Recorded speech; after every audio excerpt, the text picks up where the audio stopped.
कोणत्याही भक्ताला त्याच्या जीवनातील संकटावर मात करायची असेल तर गणेश पुराणात गणपतीच्या संकष्टी चतुर्थीचे व्रत करण्यास सांगितले आहे।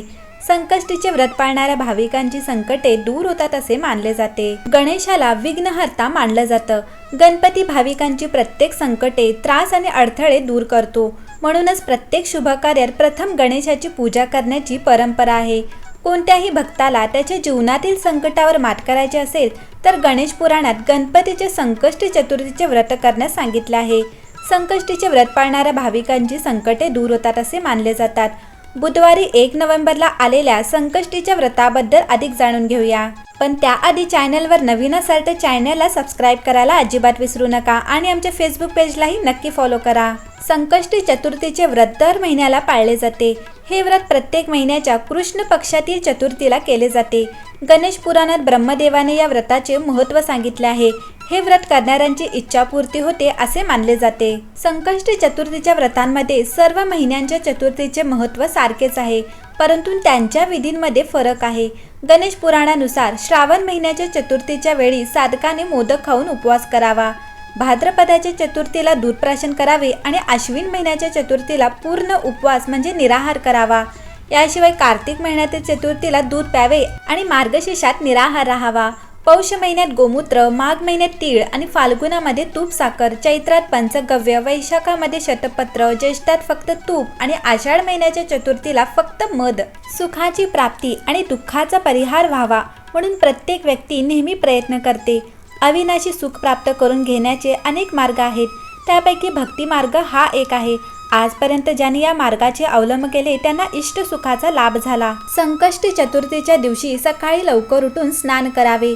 या दिवशी गणेशाची पूजा करताना लाल वस्त्र परिधान करावी। पूजा करताना आपले तोंड नेहमी उत्तरेकडे ठेवावे। गणपतीला फुले, सुगंध आणि दिवा अर्पण करावा। पूजा करताना गणेशाला प्रसादामध्ये गोड मोदक किंवा तिळाचे लाडू अर्पण करावेत। रात्री चंद्राची पूजा केल्यानंतर व्रत सोडावे। एका गावात एक सावकार होता आणि त्याची पत्नी सावकारणी होती। दोघांच्याही धर्म, दान आणि सदाचार यावर विश्वास नव्हता। त्यांना मूलबाळही नव्हते। एके दिवशी सावकारीण तिच्या शेजाऱ्याच्या घरी गेली। त्या दिवशी संकष्टी चतुर्थीचा दिवस होता आणि शेजाऱ्याच्या घरामध्ये संकष्टी चतुर्थीची पूजा करत होते। सावकारणीनं शेजारी राहणाऱ्यांना विचारले, तुम्ही हे काय करत आहात? तेव्हा शेजारी म्हणाले की आज संकष्टी चतुर्थीचा व्रत आहे म्हणून आम्ही पूजा करत आहोत। सावकारणीने शेजाऱ्याला विचारले, हे व्रत केल्याने काय फळ मिळते? शेजाऱ्याने सांगितले की असे केल्याने पैसा, धनधान्य आणि मुलं सर्व काही मिळते। यानंतर सावकारीण म्हणाली, जर मला मुलं झाले तर मी 1/4 तिळकूट करीन आणि चतुर्थीचं व्रत ठेवीन। यानंतर गणेशाने सावकारणीची प्रार्थना स्वीकारली आणि ती गर्भवती राहिली। गरोदर राहिल्यानंतर सावकारणी म्हणाली की मला मुलगा झाला तर मी 2.5 तिळकूट करेन। काही दिवसांनी तिला मुलगा झाला। यानंतर सावकारणी म्हणाली की माझ्या मुलाचे लग्न झाले की मी 1.25 तिळकूट करीन। गणपतीने तिची ही विनवणी सुद्धा ऐकली आणि मुलाचे लग्न ठरले। सगळं होऊनही सावकारणीने तिळकूट केला नव्हता, त्यामुळे सकट देवता संतप्त झाले। त्यांनी सावकारणीचा मुलगा लग्नात फेऱ्या मारत असताना मधूनच त्यांना उचलून पिंपळाच्या झाडावर बसवले। यानंतर सर्वांनी वराचा शोध सुरू केला। वर न सापडल्याने लोक निराश होऊन घरी परतले। सावकारणीचा मुलगा ज्या मुलीशी लग्न करणार होता ती एके दिवशी तिच्या मैत्रिणींसह गौरी गणेशाची पूजा करण्यासाठी जंगलात गेली। तेवढ्यात तिला पिंपळाच्या झाडातून आवाज आला, माझ्या सावत्र बायको। सर्व मुली घाबरल्या आणि आपल्या घरी जाऊन त्याने आईला घडलेला प्रकार सांगितला। त्यानंतर मुलीच्या आईने पिंपळाच्या झाडाजवळ जाऊन ते पाहिले। तेव्हा कळले की झाडावर बसलेली व्यक्ती तिचा जावई आहे। मुलीची आई जावयाला म्हणाली की तू इथे का बसला आहेस? माझ्या मुलीचे अर्धविवाह झाले आहे, आता तुला काय हवे आहे? यावर सावकारणीच्या मुलाने सांगितले की माझ्या आईने चतुर्थीचे तिळकूट बोलले होते पण तिने अजून ते केले नाही। सकट देवता क्रोधित झाले असून त्यांनी मला इथे बसवले आहे।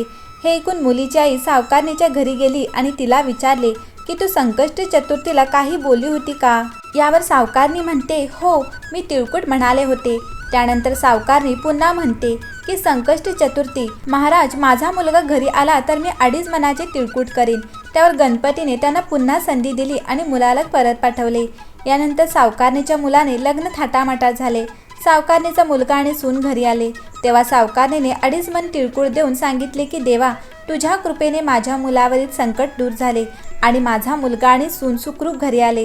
मला तुझा महिमा कळला आहे। आता मी तुझ्या संकष्टी चतुर्थीला नेहमी तिळकूट वाटेल आणि उपवास करीन. यानंतर सर्व नगरवासियांनी तिळकूट सोबत व्रताला सुरुवात केली.